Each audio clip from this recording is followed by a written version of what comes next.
स्वागत है आपका न्यूज इंडिया टीवी 9 में। मैं हूं आपके साथ लक्ष्मी ठाकुर। रुख करते हैं आज की प्रमुख खबरों की ओर।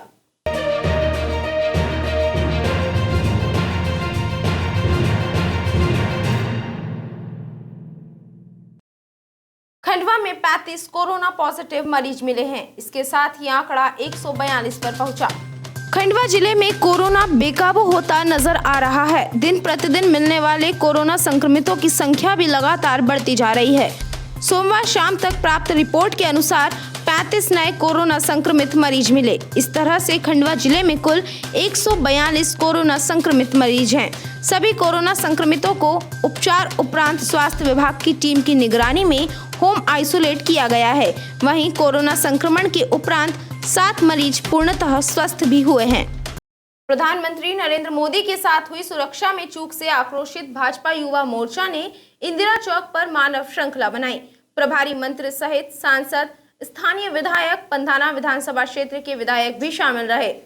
विगत दिनों पंजाब में प्रधानमंत्री नरेंद्र मोदी जनसभा को संबोधित करने के लिए जा रहे थे। उसी समय जनसभा से 7 किलोमीटर की दूरी पर असंख्य लोगों ने प्रधानमंत्री का रास्ता रोक लिया, जिसके बाद प्रधानमंत्री का काफिला करीब 20 मिनट तक सड़क पर खड़ा रहा। इस तरह की घटना से पंजाब सरकार की बड़ी लापरवाही सामने आई है और यह प्रधानमंत्री नरेंद्र मोदी की सुरक्षा में बड़ी चूक का नमूना है, जिसका विरोध भाजपा द्वारा पूरे देश में किया जा रहा है। इसी कड़ी में सोमवार को भाजपा के नेताओं, जनप्रतिनिधियों और युवाओं ने मानव श्रृंखला बनाकर देश के प्रधानमंत्री के साथ हुई इस घटना का विरोध किया। इंदिरा चौक पर विशाल मानव श्रृंखला बनाई गई, जिसमें खंडवा प्रभारी मंत्री उषा ठाकुर, सांसद ज्ञानेश्वर पाटिल, विधायक देवेंद्र वर्मा, पंधाना विधायक राम दांगोरे सहित बड़ी संख्या में भाजपा नेता व युवा शामिल रहे और सभी ने आक्रोश व्यक्त किया। देखिए, अभी पंजाब में जो माननीय प्रधानमंत्री जी के साथ में घटना घटित हुई है कि उनको पाकिस्तान की बॉर्डर से मात्र 23 किलोमीटर की दूरी पर रोका गया योजनाबद्ध तरीके से। उनके सारे डिफेंस सिस्टम की रेंज में मोदी जी आ रहे थे।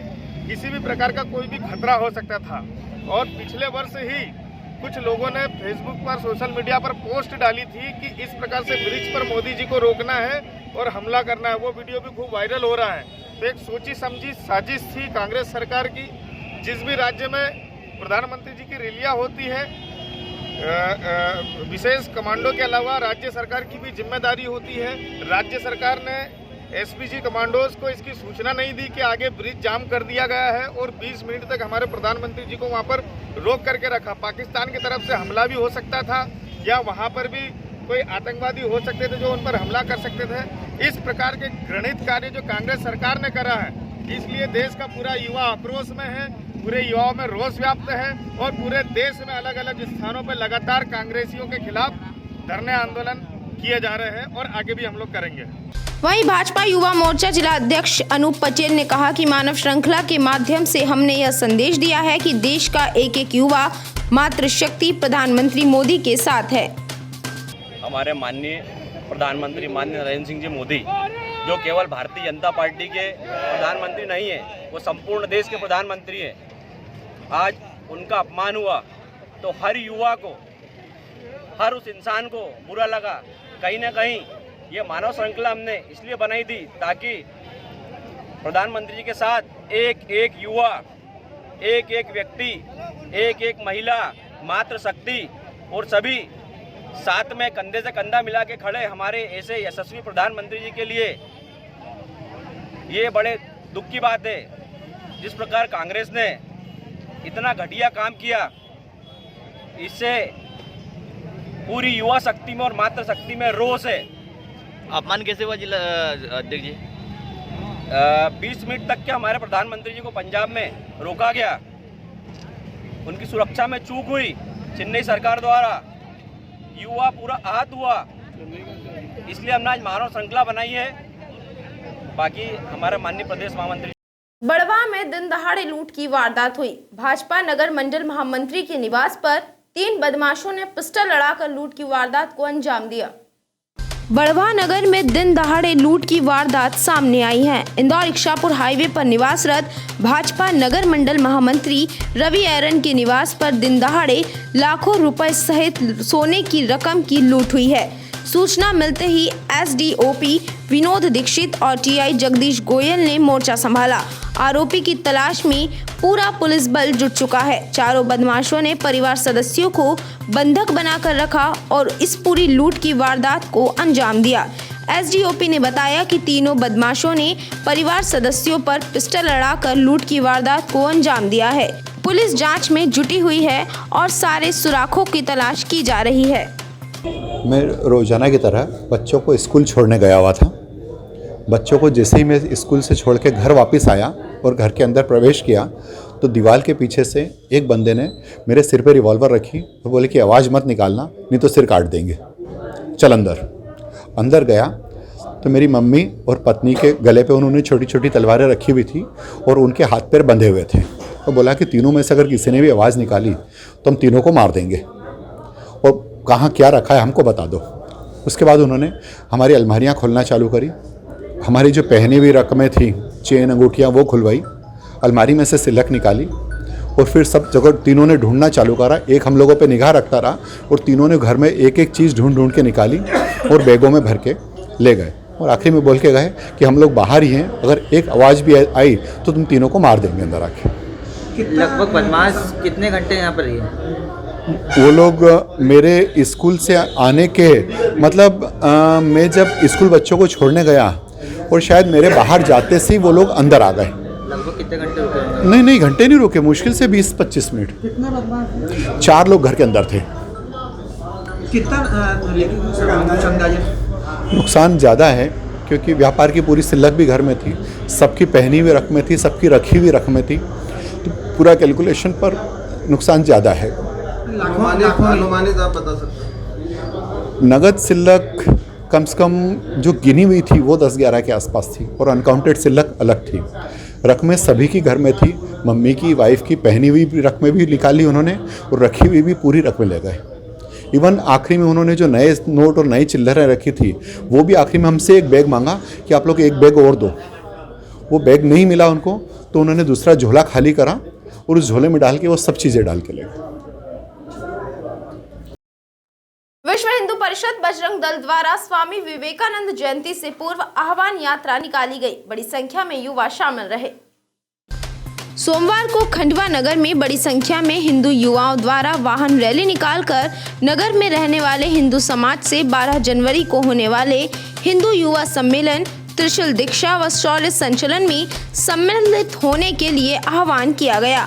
वाहन रैली माता चौक से शुरू हुई एवं शहर के मुख्य क्षेत्रों से होते हुए केवल राम चौराहे पर पहुंची। वाहन रैली में विश्व हिंदू परिषद बजरंग दल के पदाधिकारियों, कार्यकर्ताओं सहित सैकड़ों की संख्या में हिंदू युवा सम्मिलित हुए।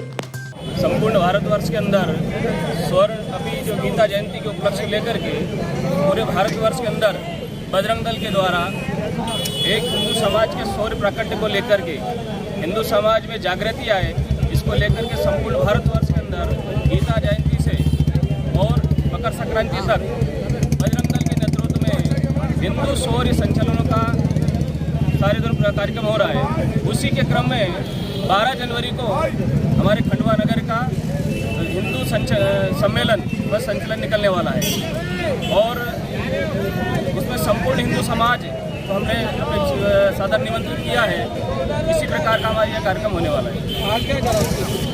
आज एक 12 जनवरी को जो हमारा कार्यक्रम है उसका एक संदेश हिंदू समाज तक एक संदेश जाए और समाज को ध्यान में रहे कि 12 जनवरी को हिंदू समाज के सम्मेलन में हम सबको आना है। उसी को लेकर के एक आह्वान करके वाहन रैली निकाली गई।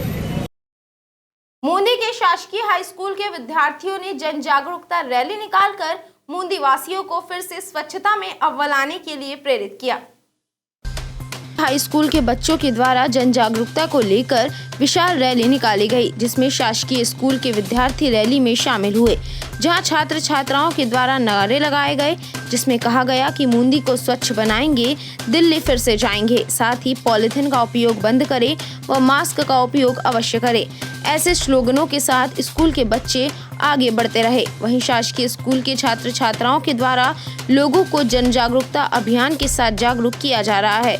साथ ही अपने आसपास सफाई रखने और स्वच्छता बनाए रखने करने के लिए भी विद्यार्थी बड़े बड़े लोगों को जागरूक कर रहे हैं। भारतीय किसान संघ द्वारा ग्राम खेड़ी के अटल तालाब योजना से वंचित किसानों को नर्मदा घाटी विकास प्राधिकरण से जोड़े जाने की मांग को लेकर कार्यपालन यंत्री के नाम ज्ञापन सौंपा गया। किसानों के अनुसार 40 किसान सिंचाई से वंचित हैं। भारतीय किसान संघ मध्य प्रदेश जिला खंडवा द्वारा कार्यपालन यंत्री जल संसाधन विभाग जिला खंडवा के नाम ज्ञापन प्रेषित किया गया। इस ज्ञापन के माध्यम से किसानों ने ग्राम खेड़ी में तालाब नहर योजना से वंचित किसानों को नर्मदा घाटी विकास प्राधिकरण से जोड़े जाने की मांग की है। किसानों का कहना है कि अटल तालाब पिछले 10 वर्षों से हमारे ग्राम में बना हुआ है।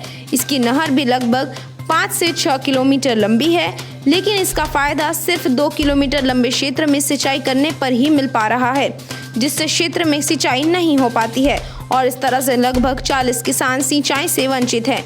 किसानों ने वंचित किसानों को नर्मदा घाटी विकास प्राधिकरण से जोड़े जाने की मांग की है। इंदौर आदिलाबाद 4 लेन निर्माण के दौरान बोरगांव बुजुर्ग के पास कंक्रीटीकरण किया जा रहा है। इंदौर से आदिलाबाद 4 लेन का निर्माण कार्य शुरू हो चुका है, जिसके अंतर्गत धनगांव से लेकर बोरगांव तक निर्माण कंपनी ने कार्य भी शुरू कर दिया है। जहां एक और निर्माण कंपनी ने किसानों से अधिग्रहित भूमि पर कार्य शुरू कर दिया है, वहीं दूसरी ओर समतलीकरण के बाद कंक्रीटीकरण का कार्य भी शुरू कर दिया गया है। इसी के तहत ग्राम बोरगांव बुजुर्ग के पास हाईवे निर्माण कार्य के अंतर्गत कंक्रीटीकरण का कार्य किया जा रहा है। अखिल विश्व गायत्री परिवार शांति कुंज हरिद्वार के तत्वाधान में दीप महायज्ञ, नव कुंडीय यज्ञ व संस्कार महोत्सव का आयोजन किया गया। अखिल विश्व गायत्री परिवार शांति कुंज हरिद्वार के तत्वाधान में विराट दीप महायज्ञ, नव कुंडीय यज्ञ व संस्कार महोत्सव का आयोजन किया गया, जिसमें कोरोना महामारी की रोकथाम के लिए 5100 दीपकों से मां गायत्री की आरती कर वैदिक मंत्रों से पूर्ण आहुति दी गई, जिसमें दीप यज्ञ का संचालन शांति कुंज प्रतिनिधि उप जोन प्रभारी डॉक्टर सोहन गुर्जर व उनकी संगीत टोली द्वारा संपन्न किया गया। केंद्र शासन की उपयोजना आजीविका ग्रामीण एक्सप्रेस योजना के तहत खालवा व बलड़ी क्षेत्र के हितग्राहियों को जीविका उपार्जन हेतु ऋण प्रदान किया गया। आजीविका मिशन द्वारा यह ऋण बिना ब्याज के दिया गया है, जिससे हितग्राहियों ने सवारी वाहन खरीदा। मंत्री उषा ठाकुर ने हरी झंडी दिखाकर वाहन को रवाना किया। मध्य प्रदेश दीनदयाल अंत्योदय योजना के अंतर्गत राज्य ग्रामीण आजीविका मिशन जिला खंडवा द्वारा भारत सरकार की उपयोजना आजीविका ग्रामीण एक्सप्रेस के तहत खालवा व बलड़ी क्षेत्र की महिला समूह को ऋण के माध्यम से आत्मनिर्भर बनाया जा रहा है। इसी कड़ी में प्रभारी मंत्री उषा ठाकुर ने खालवा क्षेत्र के हितग्राहियों को प्राप्त हुई मैजिक वाहन को हरी झंडी दिखाकर रवाना किया। इस योजना के तहत बिना ब्याज के हितग्राहियों को 6,50,000 रुपए की राशि प्रदान की जा रही है, जिससे हितग्राही ई रिक्शा या अन्य परिवहन के साधन खरीदकर अपनी आजीविका का उपार्जन कर सकते हैं और साथ में ही इनकी आजीविका भी चल सके। तो ये बहुत अच्छी भारत सरकार की पहल है कि जो हमारे समूह की जो दीदियां हैं उनको स्थानीय स्तर पे रोज़गार मिल रहा है और इससे और भी लोगों को इससे प्रेरणा मिलेगी कि इस तरीके के छोटे छोटे साधनों को अपनाते हुए। लेकिन सबसे महत्वपूर्ण चीज़ ये है कि इसको पूरा योजनाबद्ध तरीके से इसको चलाया जा रहा है और जो CLF है और स्व सहायता समूह हैं उनके बीच में अनुबंध किया जाएगा और उस अनुबंध के अंतर्गत इनको समय पर ऋण वापस करना पड़ेगा और 6 साल में जब ये ऋण वापस कर देंगे तो जो जिस महिला को ये दिया गया है समूह की वो उसको हैंडओवर ये गाड़ी कर देंगे। और बीच में यदि ऐसा होता है कि समय पर ऋण नहीं चुका पा रहे हैं तो उसके लिए भी जो संकुल स्तरीय संगठन है आजीविका मिशन का वो इस पर कार्रवाई भी कर सकता है। तो इसमें बहुत योजनाबद्ध तरीके से इसको चलाया जा रहा है, जिससे जो समूह की दीदियां हैं उन पूरे निमाड़ में इन दिनों कड़ाके की ठंड पड़ रही है। खंडवा में जहां सुबह से ही कोहरे का पहरा रहा, वहीं लोग अलाव का सहारा लेते भी नजर आए।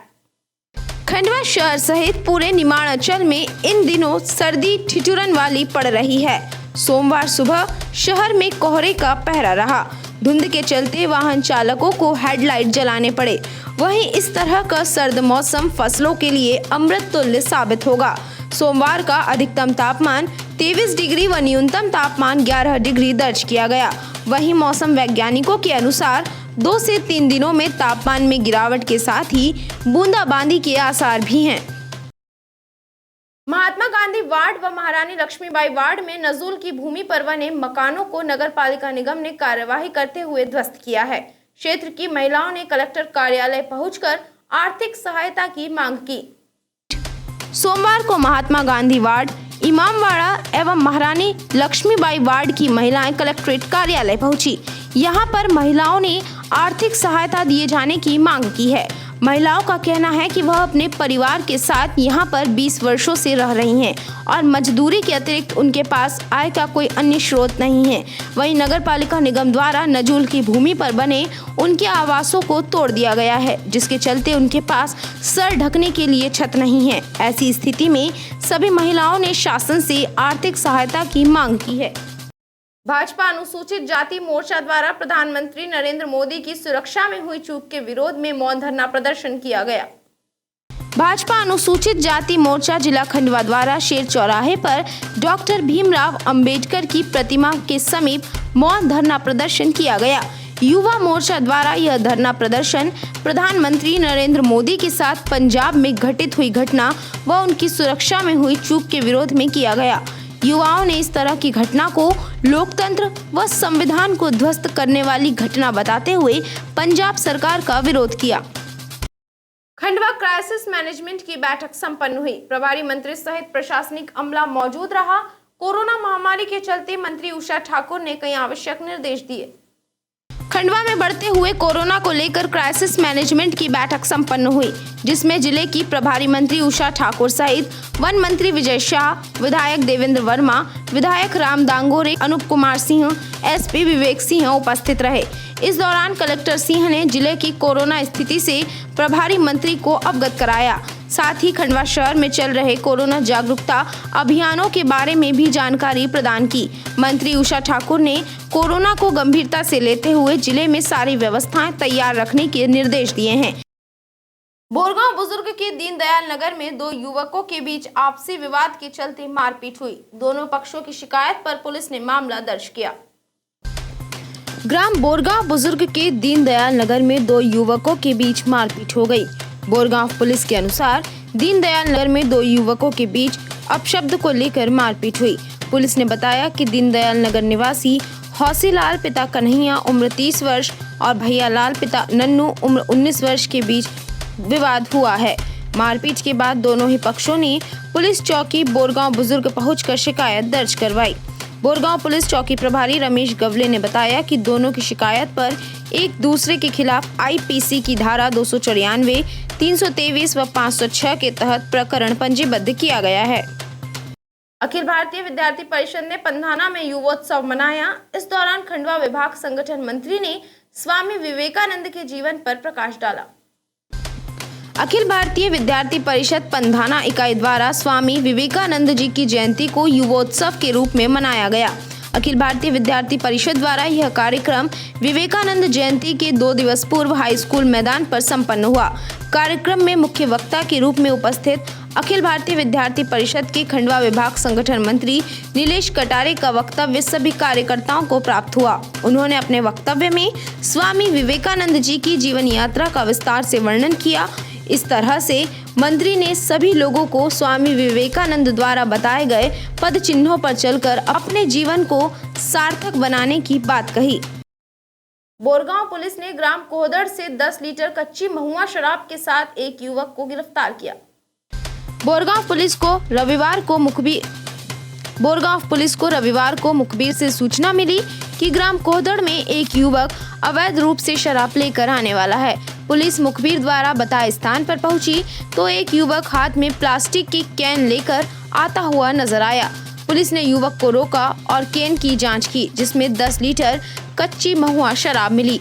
पुलिस के द्वारा पूछने पर युवक ने अपना नाम जितेंद्र पिता कन्हैया लाल उम्र 30 वर्ष निवासी कोहदड़ बताया। बोरगांव पुलिस चौकी प्रभारी रमेश गवले ने बताया कि युवक के खिलाफ 34A आबकारी एक्ट के तहत कार्यवाही की गई है। पर्यटन स्थल हनुमंतिया में अवैध शराब बेची जा रही है। चाइनीज फूड की दुकानों पर अवैध शराब का गोरख धंधा जारी है। पर्यटन केंद्र हनुवंतिया पर अवैध शराब धड़ल्ले से बेची जा रही है। जानकार सूत्रों ने बताया कि यह शराब अन्य जिलों से आकर यहां पर बेची जा रही है। हनुवंतिया पर्यटन केंद्र पर पुलिस चौकी भी तैनात है, जहां सुरक्षा का बल भी मौजूद है, लेकिन पुलिसकर्मी भी अवैध शराब के गोरख धंधे को नहीं रोक पा रहे हैं। पुनासा एसडीओपी राकेश पेंड्रा ने बताया कि यह मामला मेरे संज्ञान में नहीं था। आपने बताया, मैं इस पर अवश्य कार्यवाही करवाता हूं। 16 सोमवार उद्यापन के अवसर पर शहर के रमेश चंद्र पालीवाल ने अपने परिजनों की उपस्थिति में देहदान की घोषणा की। लायंस क्लब, नेत्रदान, देहदान एवं अंगदान समिति के सहयोग से 109वां देहदान घोषणा पत्र भरा गया। वसंत विहार कॉलोनी निवासी रमेश चंद्र पालीवाल ने अपने पिता छोगालाल पालीवाल की इच्छा अनुसार 16 सोमवार की उद्यापन पर नेत्रदान, देहदान एवं अंगदान जन जागृति समिति खंडवा के सदस्यों के समक्ष अपने निधन उपरांत देहदान का घोषणा अपने पुत्र विजय, संजय व राजेश पालीवाल के साक्षी के रूप में हस्ताक्षर युक्त घोषणा पत्र पर स्वयं के हस्ताक्षर कर 6 पौत्र व परिवारजनों की उपस्थिति में समिति सदस्यों को सौंपा। इस अवसर पर देहदान समिति के संयोजक नारायण बाहिती ने बताया कि लायंस क्लब खंडवा व सक्षम संस्था के सहयोग से देहदान एवं नेत्रदान जागरूकता अभियान चलाया जा रहा है। खंडवा प्रभारी मंत्री उषा ठाकुर ने एमएलबी स्कूल का निरीक्षण किया। छात्राओं ने स्कूल परिसर की टूटी हुई दीवार की शिकायत मंत्री ठाकुर से की, जिस पर मंत्री उषा ठाकुर ने जल्द ही प्रस्ताव भेजे जाने की बात कही। खंडवा की प्रभारी मंत्री उषा ठाकुर महारानी लक्ष्मीबाई स्कूल पहुंचे। यहां पर मंत्री ठाकुर ने पूरी स्कूल का निरीक्षण किया, साथ ही बच्चियों की सुरक्षा का विशेष ध्यान रखने के निर्देश दिए। इस दौरान मंत्री उषा ठाकुर ने स्कूल के पीछे आने जाने वाले रास्तों को बंद करने के भी निर्देश दिए, ताकि छात्राएं सुरक्षित रहे व उन्हें किसी भी तरह की परेशानी न हो। छात्राओं ने प्रभारी मंत्री से शाला परिसर की टूटी हुई दीवार की शिकायत की, जिस पर मंत्री ठाकुर ने जल्द प्रस्ताव बनाकर भेजे जाने का आश्वासन दिया है। सेंट्रल रेलवे जीएम ZRUCC सदस्यों के साथ वर्चुअल मीटिंग करेंगे। इस मीटिंग में खंडवा जनमंच के सदस्य भी अपनी मांगे प्रस्तुत करेंगे। सेंट्रल रेलवे के महाप्रबंधक अनिल लोहाटी सेंट्रल रेलवे के सभी विभागों के अधिकारियों की मौजूदगी में सेंट्रल रेलवे के अंतर्गत आने वाले मुख्य रेलवे स्टेशन के क्षेत्रीय मध्य रेल सलाहकार समिति के सदस्यों तथा सांसदों के साथ मुंबई जोनल ऑफिस में उपस्थित होकर वर्चुअल मीटिंग करेंगे, जिसमें खंडवा से समिति सदस्य मनोज सोनी खंडवा की विभिन्न मांगों को जीएम सहित अन्य अधिकारियों के समक्ष रखेंगे। बैठक को लेकर जनमंच सदस्यों ने विभिन्न मांगों पर सोमवार को विचार विमर्श कर जीएम कार्यालय भेजे। आज के अंक में बस इतना ही। मैं लक्ष्मी ठाकुर जल्दी हाजिर होंगी नई खबरों के साथ। तब तक के लिए नमस्कार। जय हिंद, जय भारत।